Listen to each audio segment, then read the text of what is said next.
Assalamualaikum warahmatullahi wabarakatuh. Perkenalkan, nama saya Yan Andinaya Ardika dari kelas DS 4703 dengan NIM 1030523062. Di sini saya akan membahas mengenai mengenal alam dan manusia. Yaitu yang pertama, pendahuluan. Alam dan manusia adalah ciptaan Allah Subhanahu wa taala yang saling terkait dalam harmoni dan keseimbangan. Manusia sebagai khalifah di bumi memiliki tanggung jawab untuk menjaga alam. Namun seringkali manusia merusak alam melalui tindakan eksploitasi dan pencemaran. Islam mengajarkan pentingnya menjaga alam sebagai amanah Allah. Islam mengingatkan manusia akan tanggung jawabnya sebagai pengelola alam yang baik tanpa mengeksploitasinya.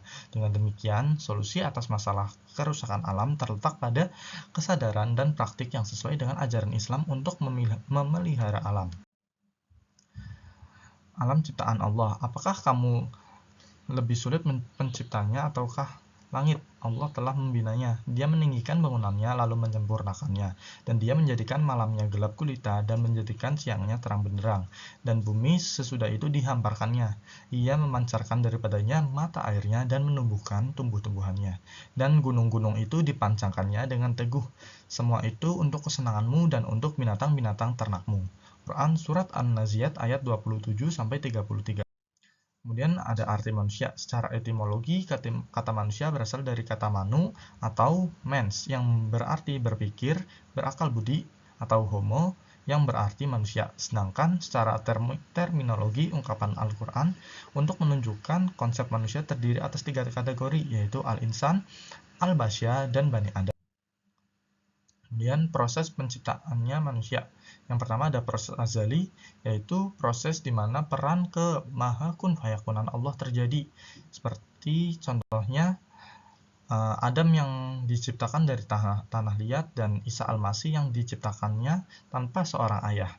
Kemudian yang kedua ada proses alamiah, yaitu proses kejadian manusia setelah Adam dan Hawa tercipta, yaitu adanya percampuran antara laki-laki dan perempuan, bertemunya sel sperma dan indung telur di dalam rahim perempuan.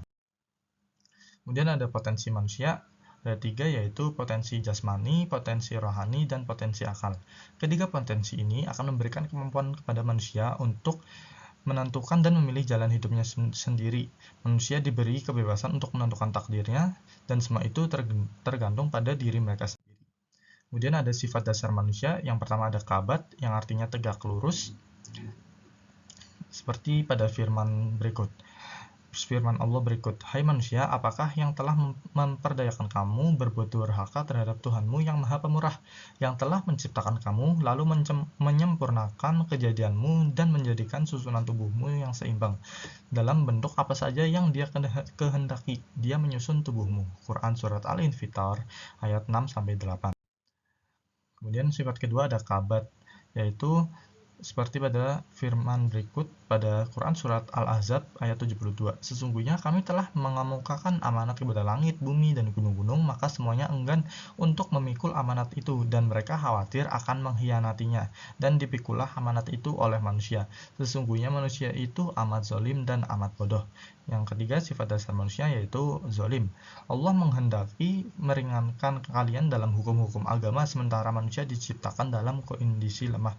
Quran Surat An-Nisa ayat 28. Kemudian yang keempat ada halwa. Sesungguhnya manusia diciptakan dengan sifat keluh kesah lagi kikir. Seperti pada surat Al-Ma'arij ayat 19. Kemudian tugas, fungsi, dan peran manusia. Yang pertama ada ibadah, yaitu manusia sebagai abid, artinya hamba Allah, bahwa manusia di muka bumi ditugaskan untuk beribadah kepadanya. Kemudian yang kedua khalifah. Manusia sebagai khalifah artinya pemimpin di muka bumi. Kehadiran manusia di muka bumi harus memberi manfaat bagi lingkungan, menjadi regulator, memberi kesejukan dan menyejukkan kehidupan yang terang benderang. Quran Surat Al-Ahzab ayat 46. Kemudian yang ketiga ada amanah. Manusia diciptakan di bumi untuk mengemban amanah dalam menjalankan kehidupan yang sesuai dengan syariat Islam dan untuk menjalankan tugasnya sebagai khalifah. Kemudian nama-nama manusia menurut Al-Quran, yang pertama ada al-insan, yang berarti menguatkan karakter manusia sebagai insan, makhluk yang berdimensi rohani dan jasmani. Kemudian ada al-basyar, yang berarti juga manusia, yaitu bahwa dalam al-basyar ini menunjuk pada keberadaan manusia sebagai makhluk jasmani dan berjasad kasar. Kemudian ada Anas. Anas adalah al-bashar yang mengoptimalkan intelektualnya. Mereka bersosialisasi, berkarya, berkeilmuan, dan selalu berpikir memperbaiki tatanan dan nilai-nilai kehidupan. Kemudian yang keempat ada Bani Adam. Manusia disebut Bani Adam karena untuk menunjukkan asal-usulnya sebagai keturunan Nabi Adam alaihissalam. Kemudian manusia dari alam ke alam. Yang pertama alam ruh, dikisahkan bahwa Allah menciptakan ruh pada surat Shad ayat 71-72 sebelum manusia terbentuk jasadnya. Kemudian yang kedua ada alam janin. Manusia mulai terbentuk secara fisik dalam rahim seorang ibu yang dikatakan berasal dari air mani dan disimpan dalam tempat yang kokoh atau rahim, seperti pada Quran surat As-Sajdah ayat 7-8 dan Quran surat Al-Mu'minun ayat 12-13. Kemudian yang ketiga ada alam dunia. Manusia mulai terbentuk secara fisik dalam rahim seorang ibu.